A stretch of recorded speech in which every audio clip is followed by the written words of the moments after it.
Hello everybody and welcome back. You might be wondering why we're staring at my Model A. Well, I've got a very short week this week because Model A days out at the Gilmore Car Museum is coming up quick, which means I always end up very busy. Got to get my coupe here ready to go. Also might bring my truck out there, drag that out, have it out there by the Will It Run event. And this year I'm also helping source the car for the Will It Run event, and that's kept me very busy this week. Here's a sneak peek of that car. It's been off the road since 1980s. It's been in the family since the 50s. I believe the gentleman bought it as his very first car in early 50s, paid $50 for it. He had it for a number of years and he just recently passed away, and now his son has it, wants to get it up and going again. We're gonna drag it out to the show on Friday and see if we can get that thing up and running in front of a live crowd. Highly recommend if you're in the Michigan region coming on and checking that out. So very short, very busy week for me. Let's get to the Chevelle and see what we can get done this week. So let's pick up right where we left off here on the old Chevelle. Still very happy with the results. To take this thing back out to the track, get a couple of clean passes, running 13.4s at 99.5 miles per hour.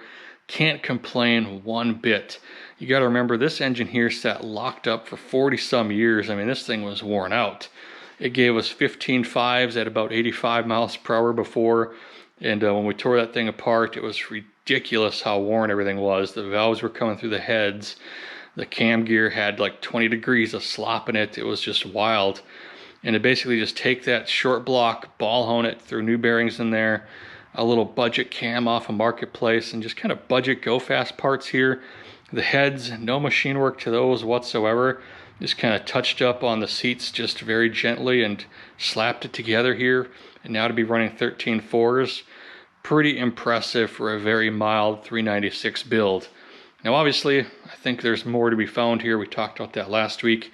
And that's what we're going to do this week. We're going to try to see if we can tune up on this thing just a little bit. Get those carburetors dialed in a touch better. Now the Amazon Quadrajets, they're notorious for running rich. I'll get into that a little bit more later on. Again, yeah, we're going to dive into Quadrajets. I'm going to probably discuss in finer detail the tuning side of Quadrajets, which a lot of people just don't pay attention to, and that's why these Quadrajets get the bad name that they have. But I'm very happy for what we were able to do with that Amazon Quadrajet. But obviously we've got some other choices as well. You saw I picked out the 4165 spread bore. That's in the other garage.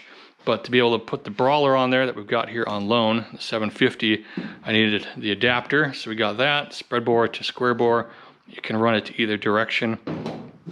And then I wanted to pick up the factory style throttle bracket. This would have come on the cars that had the Holley carburetors. Fits on here like it was meant to be. There's this little notch right there that this portion fits into. Just sits right down on there, keeps it from rotating or anything like that. Our factory cable will go right through there. Can run our return springs on the bottom. It's going to make it really easy just swapping back and forth between carburetors using this factory linkage setup.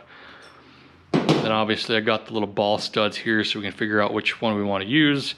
Make sure that it opens and closes fully, all of that. In addition to all of that, we need to know what our air-fuel ratio is to be able to tune on things properly. Obviously you can read plugs and do it that way. I'm not quite that old school, so picked up just the AEM wideband gauge here.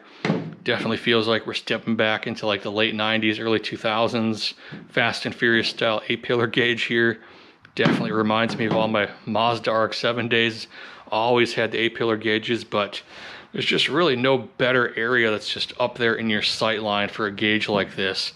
In the Chevelles here, everything's pretty much all down low, so makes it kind of difficult to keep your eye on while you're driving. So kind of ricey, but it is what it is. So again, short week, so let's just start getting right into things here and see if we can get these things dialed in.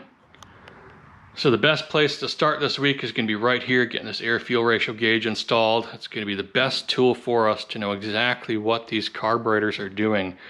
And obviously there might be some different performance characteristics that'll be a little bit harder to gain, stuff like that. But having this is going to give us the best idea of telling if these things are even remotely close to being dialed in or not.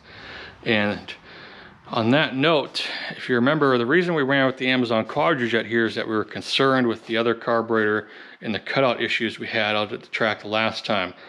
And when I was watching the footage back from this past run out there, I'm not sure if anybody else noticed it, but if you kept an eye on the fuel gauge, you could see that thing just take a dive bomb towards empty on all of our launches. It would go from about 3/4 down to about 1/4, sometimes a little bit less. So it's definitely that fuel tank and all of the slosh that was causing those really bad hesitation issues out there at the track. So now we know, keep this thing 3/4 to full on our gauge, which is only, again, about 10 gallons, somewhere around there. But with how much that thing sloshes, we just suck air if we run that any lower than that. So I think that means we can go ahead and start playing around with the other Quadrajet again as well. I think we're good on fuel. Now ideally I'd want to put my O2 bung up here towards the collector, get it kind of a little bit more forward, but I just don't have the room under here, and I'm not that good of a welder to be able to do this underneath the car. So instead I'm going to take out this little section of pipe right here and just weld my bung in here, and then later on when we have the engine back out and the headers back out, we'll actually go through and put it up in the collector, and we'll probably add one to both sides just in case.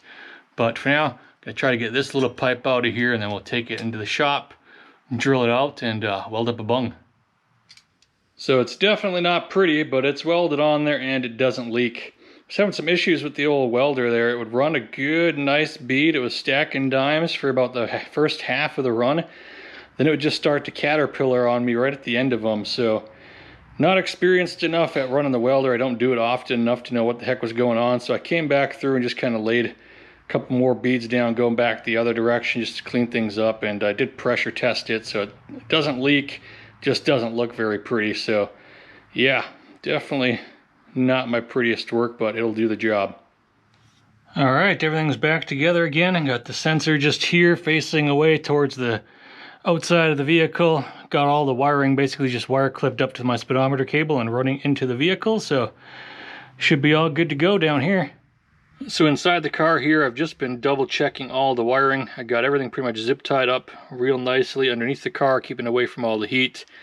I've got the long wire just kind of routed in through the firewall and dangling down below here at the moment, just so I can test and make sure that everything here appears to be working correctly. I've got it grounded over there on the left and plugged into the ignition side of the fuse box, so it does work off my ignition switch here, and everything seems to be working fine. Shut it off, turn it back on, wait a second, it'll go through its heat cycle, and everything seems to be working. So I got the gauge here installed. It's probably a little bit high for where I like it. It'd been nice to have it down a little bit lower, but the pod here just seems to fit the best where it is, so we'll make do with that. Let's go ahead and fire this up, make sure she's working okay. Should be all primed and ready to go.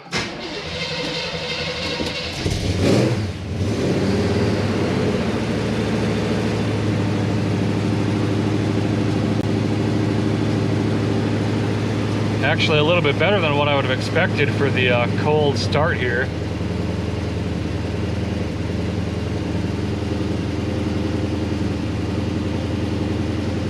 Just gonna kind of let this thing warm up and go through its paces. Probably a little bit too late to go for a drive. Maybe I'll just take it around the block right quick and just get an idea where this Quadrajet's running, but yeah, just go ahead and let it warm up. Seems to be working though. So letting it just sit here and warm up, it's kind of getting worse. It's getting a little bit more rich as it goes, which is not surprising. I've got those idle screws in pretty dang tight on this thing. Usually you want them out to be around like a turn and a half to 2 turns. And I think these things are probably like about a half a turn. And that's about the only place I can get this thing to kind of idle as good as it does. So that's really the only tuning I had done on this Amazon Quadrajet. Not surprising that it's going to be running a little bit rich here. And if you kind of bump the speed up a little bit, it gets worse.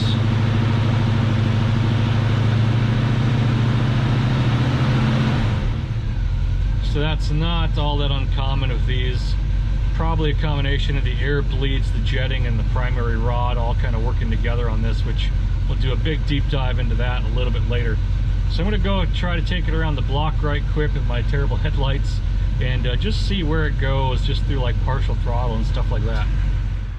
So got back there from the quick little test drive, and as expected, this thing was running pig rich. So it was around 12.2 to 1, 12.5 to 1 at idle most of the time. At cruise, just if I kept a nice steady speed, this thing was terrible. It was about 12 to 1, sometimes down into the 11s at times, and that's at like just steady part throttle cruise speed. Absolutely terrible for cruising. Very light throttle if you're kind of like cruising up a hill, stuff like that. Really wasn't that bad. It'd kind of get into the 13s. When you'd stomp on it, the accelerator pump was working really good. You could see it drop down and get down into like the 11s, somewhere around there. And depending upon which point you stomped on it, if it was on the primaries, it'd stay around the low 12 range, not that bad. When the secondaries would come online, it would drop down to 10-0.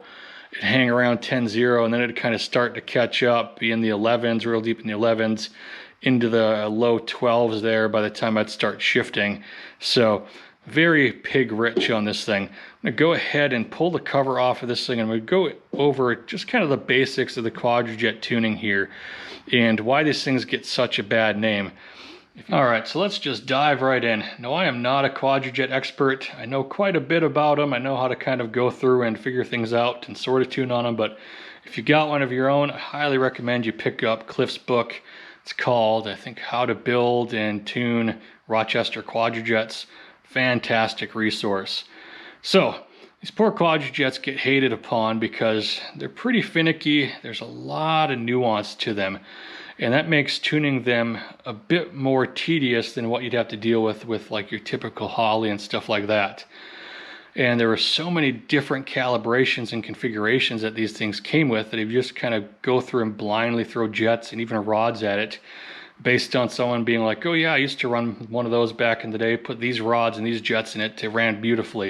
And you try that without going through and actually knowing what this thing was calibrated for, it's just not going to work that good. So I've got 3 different Quadrajets here. We've got the China Jet, we've got the 74 454 Quadrajet that we were running on the car previously. This one here is the one that came with the car. It's from a 73, from a 350. They're all 4MV divorce choke Quadrajets. If you put them next to each other and they're all cleaned up, they'd almost look identical. But again, this one had 71 jets, this one had 75 jets, and this one had 73 jets. So why is it this one runs the richest? And the reason for that is you have to go through and you have to do a lot of measurements. Now, a lot of people will know to measure your primary rods and obviously your jet size and stuff like that. But you also have to check out your air bleeds. Now, there's air bleeds here on the horn itself on the top. Now, some of them didn't have these, and I think later ones only had like 1 air bleed and stuff like that. On these earlier ones, there's going to be 2. There's also little brass inserts right there. They're pretty small on this one. If we flip this over here, look down from the top, you can see them just above and to the left of the screw right there, and to the right on this one here. Pretty tiny, 43 thousandths on this one here. And then there's also air bleeds here in the body itself. These ones are 45 thousandths. And then there's an idle air bleed right here to the left of it, and it's actually drilled in from the top. And this one's right around 60 thousandths on this. So what you want to do is you want to go through and start measuring all of these values. Write them all down, check all of the air bleeds there, and then these little holes going down here also have their own different sizes. So this one here is going to be your idle restrictor. You got the bleed that's kind of drilled in at the side, and then going straight down is kind of this idle restriction. And on this one, they're pretty small. It's around like 44 thousandths.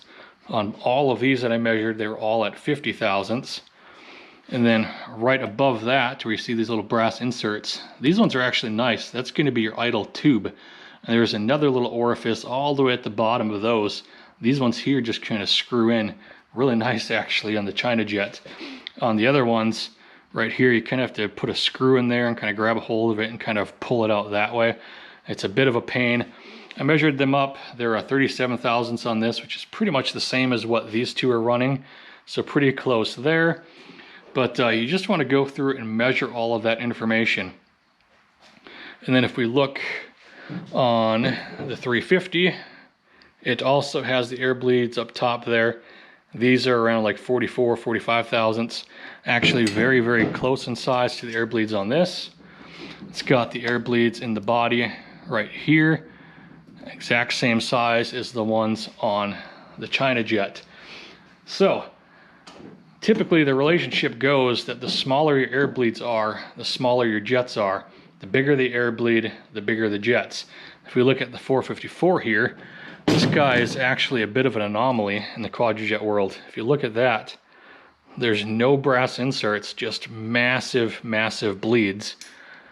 If we come over here and look at the body, right here, you can see again, no brass insert, massive, massive bleed.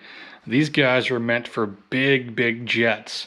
And that's why this thing gets away with running 76s, which is what's in it now. It came with 75s. They actually had the biggest air bleeds on these 74 units of any Quadrajet, at least from what I've read. So that's why if you came to this one and just tried to copy like the jetting and rod settings from this and threw it on that, it would run ridiculously rich, because those air bleeds add air to your fuel. It's emulsifying it. It's kind of helping it atomize, adds a little bit of turbulence to it, but that air displaces fuel. That's why you need a bigger jet to compensate. When you have less air, you need a smaller jet because you have less air occupying that same amount.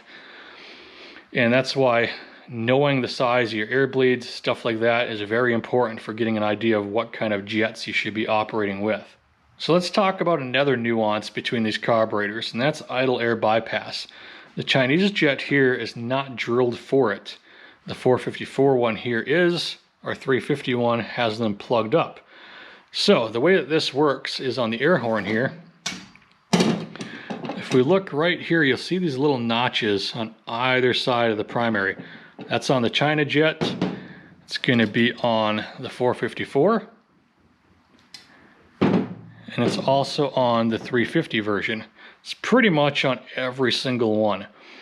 And so what that does is it allows a little bit of air to kind of glide over this spot right here and suck from this well right there on either side. And what that does is on this one here, you'll see that there's little holes drilled in those wells on either side. On this guy here, you notice that those holes are plugged. And then on our Quadrajet, they simply do not exist at all. They were never drilled. Now what that does is it allows air to basically bleed off from the top, get sucked in, go down and around your primary throttle plates, and kind of exit from the bottom of the carburetor. You can see that really clearly right here on this one.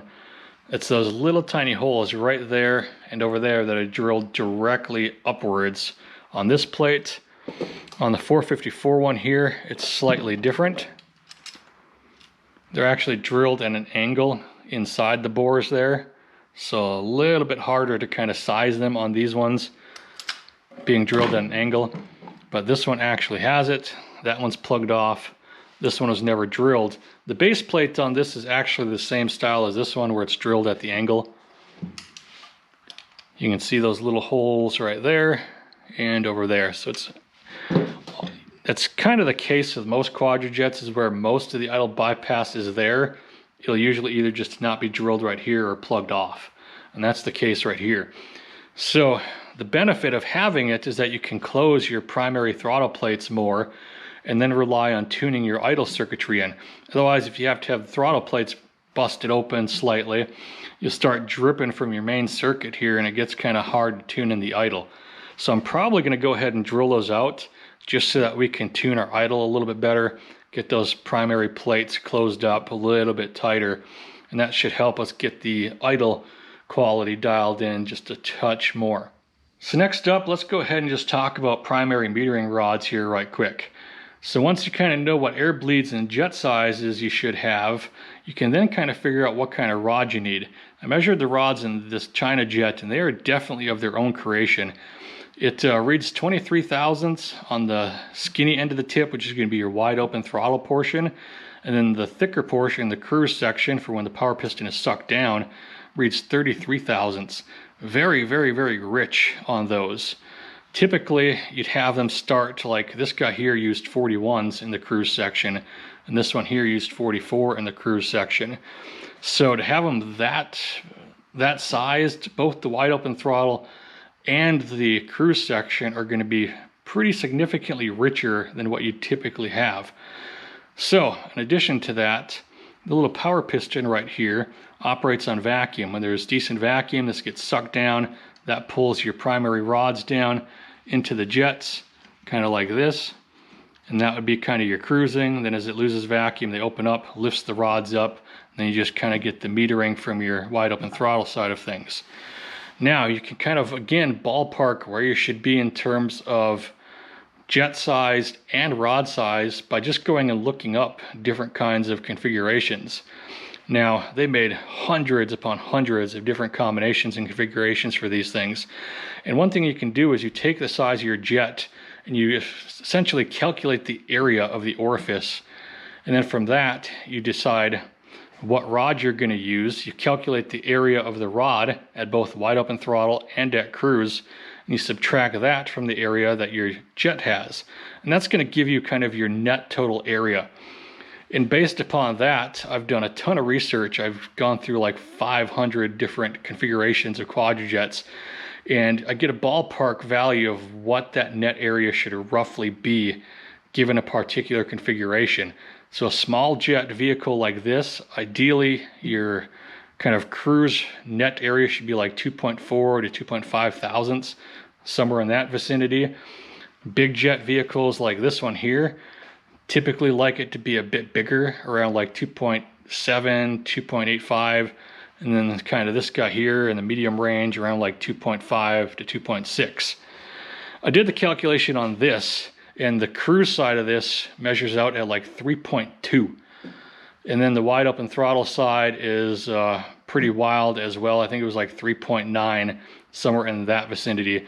Wide open throttle portions should be like pretty close to 3.8 on this guy here with the big jets. On this guy here with the smaller side, it should be close to like 3.1, 3.2, somewhere in that vicinity. So that explains why this guy just runs crazy and just runs rich everywhere. So what I'm going to do is swap in some primary rods that are going to get us to like a 2.4 thousandth on the cruise side and around like a 3.2, 3.3 on the wide open throttle side. And we're going to start there before we do any kind of jetting and stuff like that. And once we add in the air bypass and things, that's probably the only changes I'm going to make to start with. And we might try to get our idle dialed in just a little bit better so I can get that idle a little bit leaner. And to do that, you can kind of come through here and drill out that idle air bypass, make it a little bit bigger, and that'll help. You can also play around with the orifice sizes here for that idle down channel restrictor, but usually it's better to start with just the air bypass, see if you can get that working. Add in the idle air bypass little wells here as well, and see if you can get it to lean out that way. So that's what we're going to try on this guy here. The power piston spring on this one is also quite a bit stiffer than like what I've got here. So we're going to go to a softer power piston on this as well. That'll kind of help us stay in that cruise range, keep us from kind of getting really rich at like that part throttle, as I was noticing, and see if that brings this thing around. So I've gone ahead and made some changes here. As we can see, I've gone ahead and drilled out the idle air bypass. You can see the little holes there now on each side. It still amazes me how light the bodies are on these things. Absolutely crazy how light it is. Additionally, went and put in the softer spring there, so that'll help us keep in our cruise circuit just a little bit longer, so it's not jumping out to the rich side of things as early as it was before. And I put in different rods up here as well. We're running the 44 rods in this, and we're kind of making a big swing at this. So it's going to make our cruise side a lot leaner because we're going to have those 44s down in there now. And then when it pops up and goes to the wide open throttle side of things, these are going to be a little bit leaner as well, because if you remember, the primary rods that were in here were 23 thousandth tip. These are 26 thousandth tip.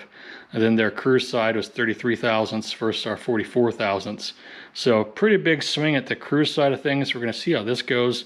A lot of people were running like 68s, 69 jets in these things in like 42 rods. So this should be close to that on the cruise side. Our wide open throttle will obviously be a little bit more rich, but I'm erring on the side of caution. We've got a big block here as well. A lot of the people I've seen running these were on 350s, 327s, stuff like that. So I think this is going to do the trick for right now. That idle change is going to allow us to close up the primary plates there a little bit, see if we can get our idle leaned out as well, but we can also come back and start drilling out the idle air bypass as well, add a little more air that way, see if we can get the idle initial kind of transition leaned out. What's interesting to me is that whoever designed these and makes them over there in China knows that they run rich. They have instructions that instruct you to take the base plate here and to hammer in 2 little plugs right here and right there. And as you can see, that actually is what feeds your transfer slots. So their solution for this thing running rich at idle is to plug up your transition slots and run just off your little needles there. Terrible idea. Much better to just come through and measure everything and then kind of just set it up on similar specs to something like Rochester would have done. So this guy here is going to be set up very, very, very similar to what this one was. Same air bleeds, same sort of stuff like that. We've got actually the same rods. Those are the rods that came out of it, but a little bit smaller jet. This would have came with, I think, 73s. Now what's interesting is that they do send jets with this thing. It comes with like 63s, there's a 71 in there, and a 73. So if things are a little bit too lean on like the wide open throttle side or even the cruise side, I can actually go through this thing and put in those 73s, and then it should be almost identical to that one there, except we've now added the idle air bypass. But this one here has a lot bigger idle bypass passages up here. It's almost like 75 thousandths on that one versus our 60 thousandth on this one. So a couple of things as well to try to tweak if our idle ends up being super rich as well. But it ended up being pretty close to that one, so not too bad at all. Gonna go ahead and just slap it back together here. Probably call it quits for tonight. We'll pick it up in the morning. So I got the China Jet here all reassembled. Now I just got to go through and pick both a hanger and some rods to go with this. Unfortunately, the OE hanger that comes with the China Jet is unmarked. There's no stamping on it, nothing like that. Typically they should have a little stamping at the back, like this one is a J. This one here is an F. Not sure if the camera's going to pick that up or not. Kind of hard to read. And basically what those letter distinctions will change is the height that it hangs the actual rods from. Now I could kind of line a bunch of these up and try to measure exactly where that height is to get an idea of what kind of hanger this one is here. But I'm probably just going to pick and start with the one that was on the 350 carburetor and go from there. And I might also just start with the 350's rods as well. They're going to be a bit leaner than the ones that came out of this thing. So the ones that came out of here, obviously unmarked, no way of knowing what they are. But I did go through and measure them up. I believe those are these right here. And they're very similar to the DH rods right here. I've got a couple of sets of these DH rods. That's also what's running in the 454. But I might go ahead and just swap those out for DP rods. Those are going to be a little bit leaner. And I got to remember which one those are. I think they're these guys here. So the tip is a little bit wider and the taper is a little bit less pronounced. So that's going to plug up more of the secondary jet there, lean out our secondary side. And when I try that, then I'm going to kind of just pick like a middle tier hanger and go with that. I think the one that came off of that was the F series here. So I'll probably just end up using that again. And we'll go from there. Then we can fine tune on the secondaries, swap rods, all that kind of fun stuff. But obviously we're gonna have to fight with the idle, getting that dialed in since I added the idle air bypass and put in the different primary rods. So it's going to be a whole different animal this time around. Let's go ahead and throw it on the car and see what she does. So I got her fired back up here, just letting it warm up, coming up to temp, slowly getting there. And made a few adjustments there to my idle screws and was able to back off the idle speed adjustment screw almost a complete turn and a half. That's how much of a difference that idle air bypass makes. And also look, I'm now right around the mid 14s there. I can actually tighten that into about like a turn out or something. It'll be around the 16, 17, start to run rough. We're at about 2.5 turns out right now. It's right here in the 14s. It's pretty decent idle quality and not terribly bad. Seems to like it if I get a little bit touch richer, so I might go another half turn out.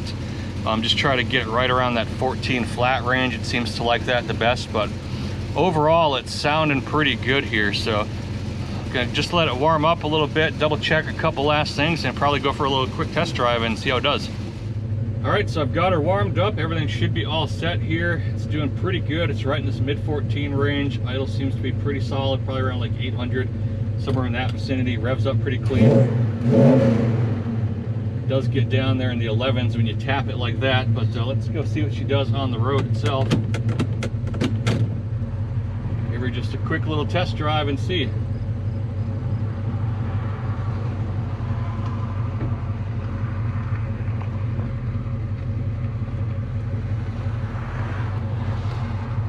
Of course, gotta wait for traffic.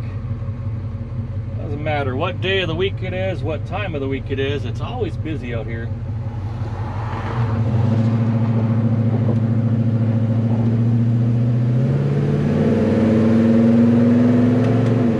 Uh-oh. We're looking way, way, way too lean so far.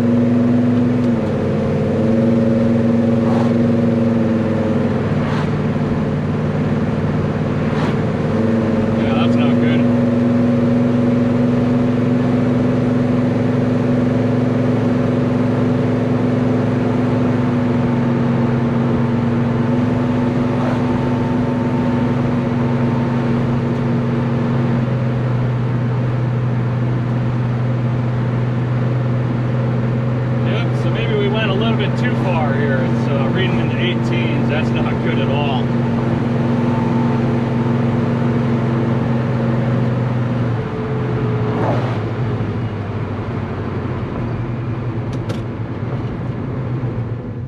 All right, so it looks like we definitely went a little bit too far here. It's in the 16s and the 17s now, just at part throttle. Probably a bit too light there, so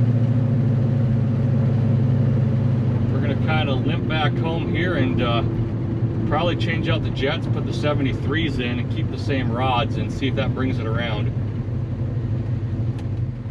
So our idle seems to be great, but anywhere else is now too lean, so we went too far the opposite direction.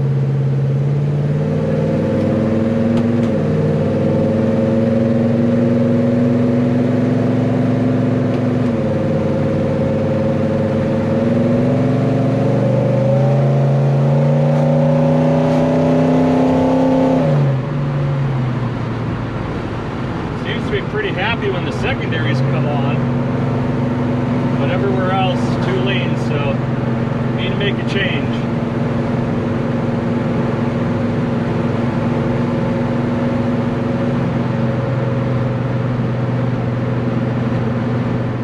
Alright, so we definitely had some results with all of our changes. We made the idle there where it's much more configurable. We can get it leaned out a ton more than we were able to before.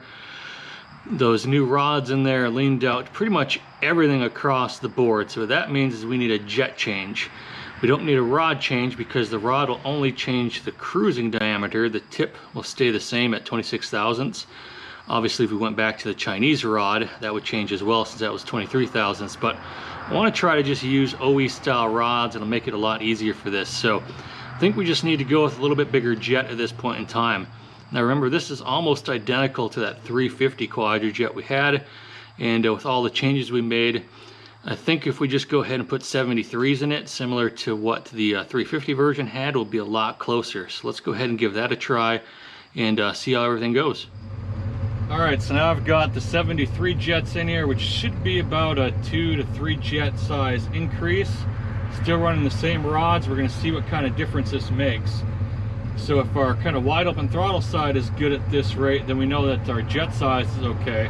If our kind of cruise low part throttle acceleration is still pretty bad, then we know that our rod size is probably bad. So let's just go ahead and see how it goes.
So the jet change definitely helped out there. It got our cruise a little bit better. It's still a little higher than where it should be.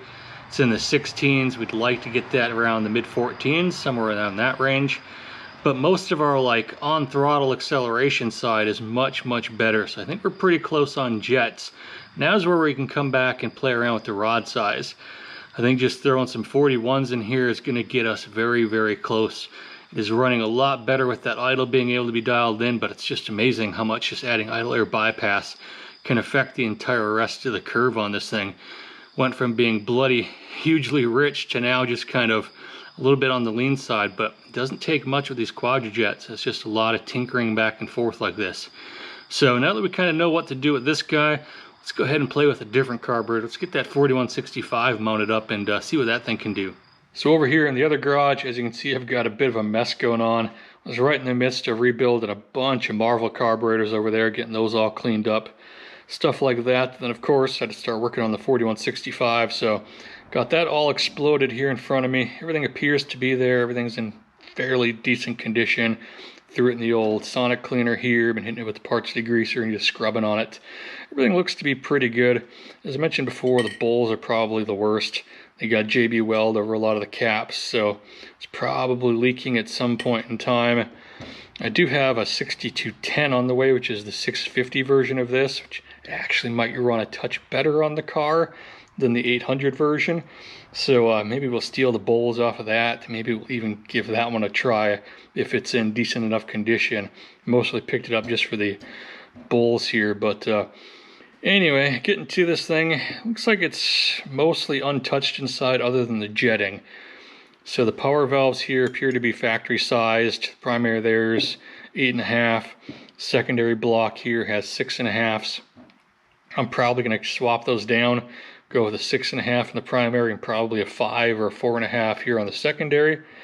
Now somebody did screw up the jets on this thing. They're running 66s here in the primaries, which are bigger than what would have came in this. This would have come with 62s and 85s. And in the secondary block, they're running 77s. So a really odd split for a 4165. Usually these would have been like somewhere around a 23 split. Usually it'd have like 62 85s or 63 86s, something like that. So this kind of split here is more towards a 4150. So a little bit on the odd side, not entirely sure why someone would have done that, but I'm going to go ahead and correct on that, probably set it up pretty close to factory. I'm going to put 62s here in the front and probably 84s here in the back because, well, I've got a bunch of jets, pretty much every size from 50 all the way up to I think 100, but I have a lot more 84s on hand than I do 85s, so we're just going to start with 84s. So a lot of these small little jet stuff like that I use in the Model A's, flatheads, things of that sort. And then I've got just the regular Holley assortment here, which is, I think this goes from 64 up to 99, but I only got 2 of most in here. I try to always have at least 2 on hand. And then I believe this is the 4150 tuning kit, which we'll end up probably using for the Brawler. Yeah, and this is kind of nice. It's got all the gaskets there. It's got different squirters. It's got jets sized from 70 up to 84, different power valves, that sort of stuff. All the gaskets needed for there. So I've got everything back together again here. Was just clearing out the last of the passages along the top, double checking that all the little air bleeds here are nice and clean. Got my little pin gauge set over here, was just checking on all the sizes of those, double checking that they're all nice and clear. Everything seems to be good to go here. Got the accelerator pumps all nice and adjusted, so there's no slop, no play or anything like that. There was quite a bit of slack in between all of these, but everything should be back together again. Should be ready to go on a car and see what it does. I might come back through though and just put some more JB Weld and all of the various little caps here where it's missing, just in case. I mean, might as well, since these are the old bowls still, just to make sure that we don't get any kind of leaks from there. But other than that, everything else on it looked to be pretty good condition. The shafts were nice and tight. There's no slop, no nothing in those. So hopefully it'll be a good little runner, but should be all set to go on the car. So now I understand why these 4165s never caught on. They're almost impossible to bolt to the manifolds. It's kind of ridiculous. If you can see there where the bolt holes are, pretty much hits right into the metering block, so studs are out of the question. I've been fighting with this thing for the better part of 45 minutes, trying to get it mounted in the car and setting the bolts in there and trying to set it down on the studs, but yeah, it just does not work. There's not enough access, so I don't know what you're supposed to do for this. Maybe just like pre-start bolts in there and then thread the base in from the bottom with the bolts already in there. So that's probably one we have to give a try, but we're just going to set this aside for now and move on to the brawler. So things are not looking good on the Holley front here, so I tried to put the adapter plate in, but unfortunately these bolts are just way too damn short. Kind of ridiculous how short they are, so I could possibly get 3 of them to work, but the one in the back, remember, has to go through the throttle bracket, so that's obviously not going to work. So I got to pull it back off, see if I've got a bolt that's going to work. Otherwise, we're just kind of screwed this week. And the 4165, I had studs on here before. Those just hit the metering blocks. So yeah, kind of a frustrating situation at the moment here. Not the way I wanted this to go. So I've been trying to get this 4165 on there, and it's just not going to happen. I tried putting the bolts on the other direction. I pulled the base plate off to get the bolts in there, which is absolutely absurd. When I had studs on there, I was trying to just set the nuts on and then set it down and just go around and tighten each one and slowly pull it down, but the nuts were hitting everything and they wouldn't turn, and absolutely ridiculous. I don't know how you're supposed to put this thing on a car with it this complicated. I can get that Amazon Quadrajet on and off of this thing in like 5 minutes, and this thing I've been fighting with it for an hour and don't even have anywhere close. There's just no accessibility. You got good decent accessibility here. Back there you got linkages and the accelerator pump arm in the way, and it's even worse over here on the driver's side. Like this one here, I just cannot do anything with, and it's just an absolute nightmare. On the 4150, the brawler, I unfortunately just don't have long enough hardware. The adapter kit just apparently sucks, so can't do anything with that either. So definitely a bit frustrating. The Holleys have let me down quite a bit. I know that the adapter plate is technically Mr. Gasket, but they're owned by Holley, so a big F- here to Holley this week. That's kind of gonna ruin it for us. We're out of time. There's not much more I can do, so probably just gonna go ahead and slap the Quadrajet back on here and wait until I can get some hardware and fight with these Holleys another day. So I went ahead and swapped rods again there on the old Quadrajet. Got the 41s in there this time. I'm gonna go ahead and take it out for a drive. It's getting a little bit dark again, so you probably won't be able to see, but I'll report back, see how it's going, and hopefully it'll be a little bit closer. So I tried out the China Jet one last time there with that final rod change, and it's a whole lot better. Our part throttle cruise is right around like 14.1, 14.2. Really good there. When we kind of roll into the throttle, it drops down to around 12.5, 13, somewhere around that vicinity. We hit wide open throttle, it'll dip down to like about 12 to 1 really quick, and then it'll kind of come back up to around 13, somewhere around there, hangs out there. The secondaries open up, and it's hanging right around 12.5 to 13.1 when the secondaries are open. I didn't wind it out too much. It's a little bit too dark for that, but it seems really close. So pretty happy with the results there. Our idle is a whole lot better, still staying around like 14.5 to 1. Car just sounds better. It smells a lot better when you actually get on it and get out of it. Before, it would just smell pig rich, and now it actually, you don't really notice it. So definitely some vast improvements on the Quadrajet side of things. Still a bit frustrated about the Holley side. Was really hoping we'd be able to try at least one Holley out this week. I think the only way I'm going to be able to get the 4165 on the car is to take the bowls and the metering blocks off, mount it in the car, and then put them on in the car. I don't like that path, because then if I try to take this apart afterwards, it's just going to dump fuel everywhere on top of the engine, especially if I go out to the track and I'm trying to swap between carbs quick and stuff like that. It's going to make a huge mess. So maybe one day we'll just try to bolt this on there, get it on, just to see how it runs, and then we'll let the car cool off and dump the fuel out and all that fun stuff. But still would like to see how this thing actually runs. Just a bit annoyed that we couldn't get it on the car. Same thing with the brawler.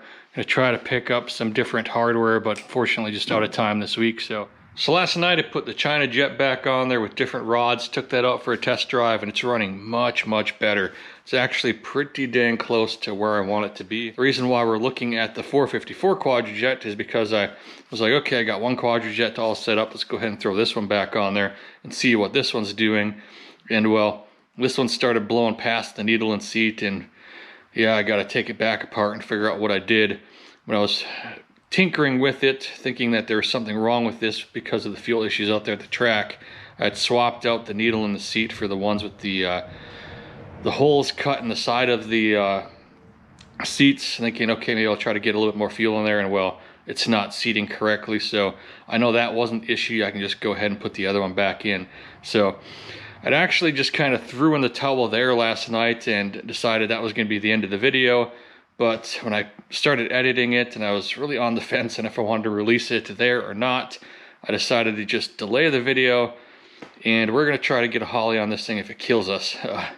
Didn't want to release the video without at least trying one of the Holleys, so it's going to be a little bit late. Ran to the hardware store here, got all the hardware we needed.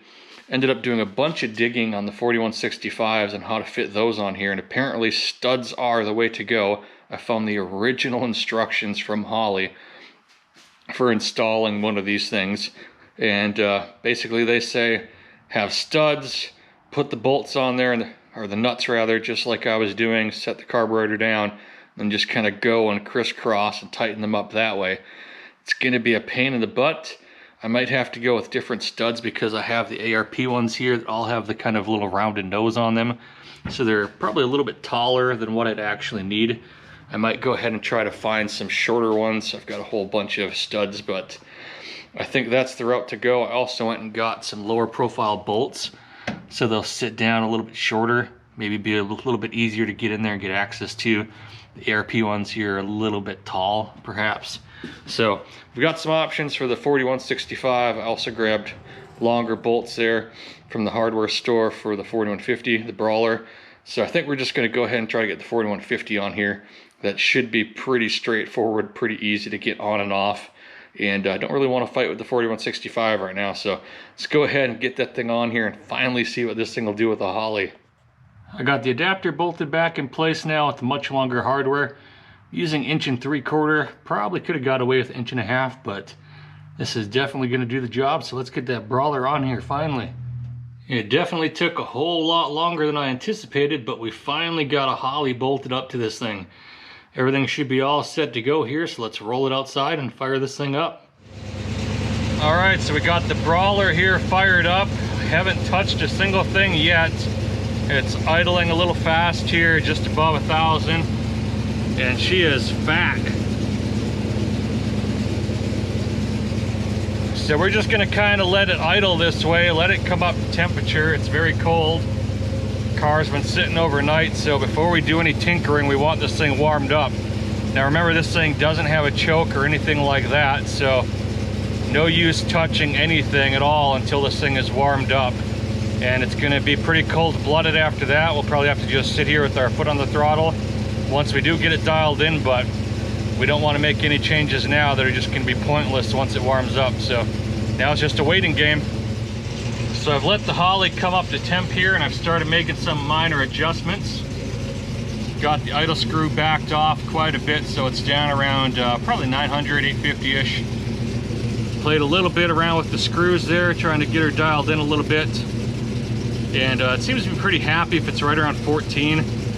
We're about half a turn, 3/4 out on all 4 corners for the idle adjustment screws. Might go play around with those just a little bit, but she's sounding pretty good.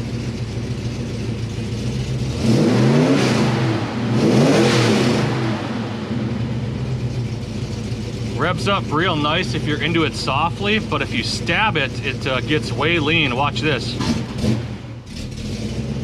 See that? It almost dies out. So you're gonna have to check the accelerator pumps, make sure all that's working, because that is not normal. Yeah, that's definitely a problem. Let's go take a peek. So I'm just trying to go through and diagnose why we get such a big lean spot here, and it's probably something to do with the squirters here. I was just checking them all out. I have been making sure that I've been adjusting my linkages here, making sure that there's not any preload on those with all of the changes to like the throttle plates and things that I've made, but squirters seem to be working pretty good. You can see it gets a pretty decent shot there. Secondary one might be a little bit on the lazy side, but I've been playing with it a little bit. Fuel bowl is probably lowered down just a touch from all my monkeying around, but I'm gonna go ahead and probably just pull those squirters off and take a peek and see what they are. So it's a good thing I have the old tuning kit on hand here. Pulled the squirters off, and both of them are 31s, which seems a little bit small to me. The 4165 that I have has 28s in the primaries and then 37 in the secondaries. So the smallest I got in the kit here is 35s. I'm just gonna go ahead and replace both with 35 and see what happens. So with a little bit of tuning, I got things a little bit better. It's still not the greatest, but certainly better than what it was. Now you can see that it drops down into the 10s, so it's like we have too much as it comes on, but not quite enough early on. So maybe I'll have to play around with those little plastic levers, that sort of thing here. But I think it's good enough where I can probably take it for a drive and just see how its street manners are. But I need to take care of that fuel leak up front first. So I got the T out, and you can see how it's got that little set screw there, and I tried to tighten it up, but just got a slow leak, so I'm going to try to put some sealant on there and see if we can get that to stop. So I've got everything back together, took care of the fuel leak there, no more problems. Was playing around on the idle a little bit, pretty dang happy with where it's at right now. It's right around 800, 850 RPM. At about 13.8, that's where I get the best vacuum. Engine just seems to be the happiest at that point in time. I've come through a number of times here and adjusted on my squirters just to make sure there's no preload there and that we're not prematurely pushing down on the rods before the actual throttle plates are cracked. So that's all set up and not causing our problems with that little hesitation we get. It's definitely a lot better with these bigger squirters. Seems to be doing pretty good right now. You can see it kind of flash to the lean side just very, very briefly before it comes back down and gets a little bit rich. So maybe we're overcompensating slightly by going with the 35s on here, but it is what it is. I think it's good enough to go ahead and just try to take it for a test drive now and see how she performs. So in case anybody was wondering, I did have to come through and adjust my float levels here. So when the car was running, the rear there was so high you couldn't even see the bubble through the sight glass, and the front here was pretty high as well. So I lowered those down so it ends up being right at the little arrows there, right in the midway, which is what they recommend for the brawlers here when it's running. When I shut it off, it raised up a little bit, so it looks a little high right now, but don't be fooled, it is correct when the car is running. All right, we've got the brawler on the car here, got it sort of dialed in, maybe a little bit rich on the idle, but seems to be pretty happy overall. Let's go ahead and give her a quick little test drive here and see how it goes. See if it was worth all the headaches.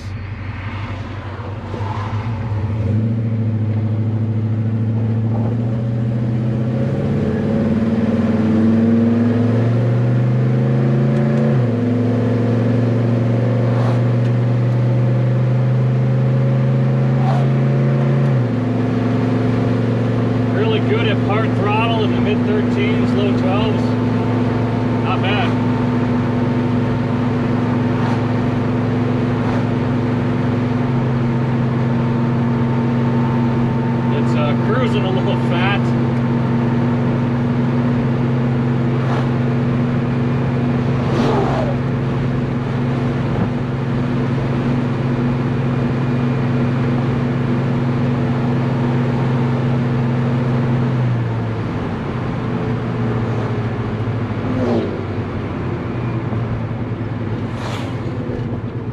So pretty good. Light throttle is just right in that mid 12, 13s range. I mean, could be a little on the leaner side.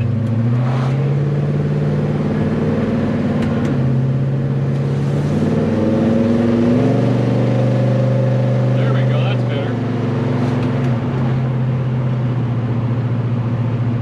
So very light throttle is a little fat, moderate throttle gets a little bit better.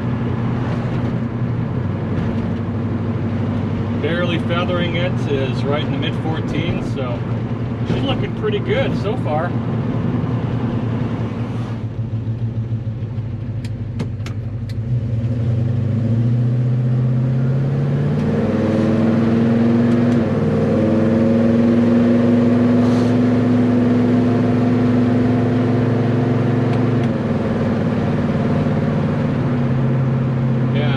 looking real nice at just this around town driving and the light throttle, stuff like that. She seems to be really dialed in.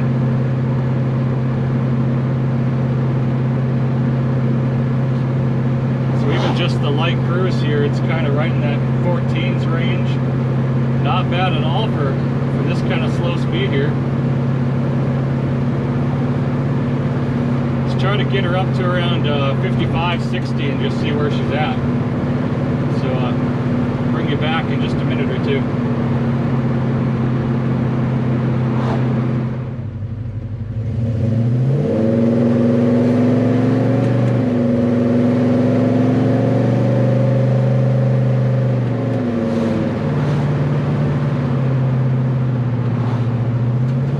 Light throttle is just about perfect.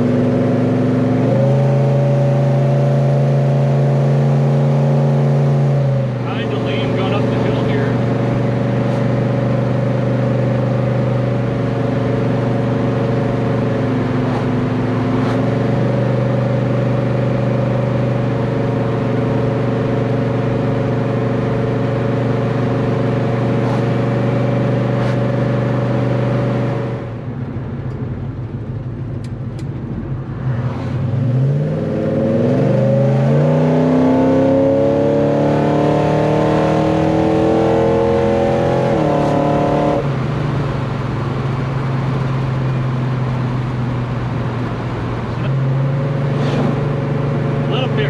But not terrible. I think I saw like 11.5, something like that. Pretty good.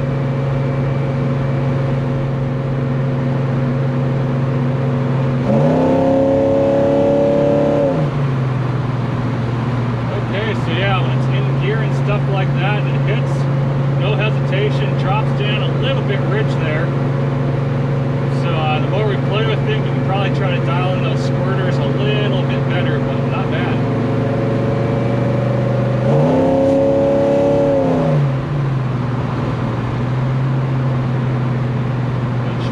Pulls real nice.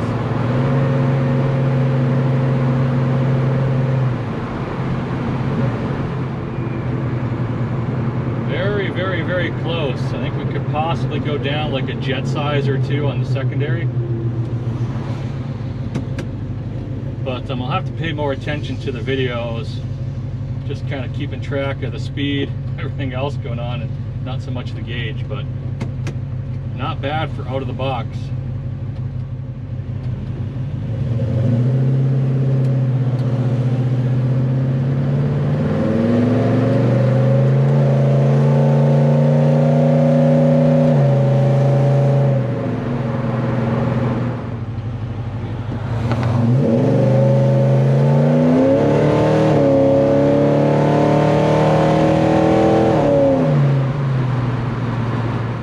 So there you have it. We finally got a Holley double pumper on this thing. I think it was definitely worth the wait. This thing did not disappoint. Runs pretty dang good. Now there's still a little bit more tweaking to do. You can see that we took care of most of our initial hesitation problem. It's still kind of there. You can see it flash lean just a touch on the very initial hit before it ends up being super rich. So I think what we need is probably like 33s on the squirters, but fortunately, the tuning kit only comes at 35 and 37s. And then what I might go ahead and do is start playing around with the ramp rate on the primary accelerator pump. Just try to fine tune that a little bit so we get maybe a little bit more initial hit, and then it slows down as it continues to ramp open, and see if that'll help kind of give us a better curve. Other than that, when we wind it out, you can see that it's in kind of the mid 11s, high 11 range. I'd like if it was in the mid high 12s. So what we might end up doing is going through and putting like 82 jets in the back of this thing, see how that does. Pretty sure it's got 84s in there right now. And I think that would be about it. It's pretty dang good all around other than that, so definitely can't complain. One thing I will complain about though is that for some reason the little stud there for the air cleaner is a different size than all my other carburetors, so I have to go ahead and try to figure that out so I can get the air cleaner bolted on here. But other than that, not bad at all. So that's going to do it here this week. I think it was definitely worth waiting and delaying to try to get that brawler on there. That thing definitely did not disappoint. That gives us 2 carburetors that are pretty close to being dialed in. Just a few more small little tweaks to make on this guy. Probably going to go ahead, pull that off, put the 454 Quadrajet back on there, get that one dialed in, get the needle and seat issue taken care of, see if I can get that one pretty close to being ready as well, then maybe try to fit the 4165 back on there. But we should have at least 3 to 4 good viable carburetor options for this thing. Hopefully have them all fairly well dialed in. Then we can hit the track and see which ones perform the best. Good chance it's going to be this guy right here, but it'll be fun to see nonetheless. So that's going to do it this week. Thank you all so much for watching, and I'll catch you next time.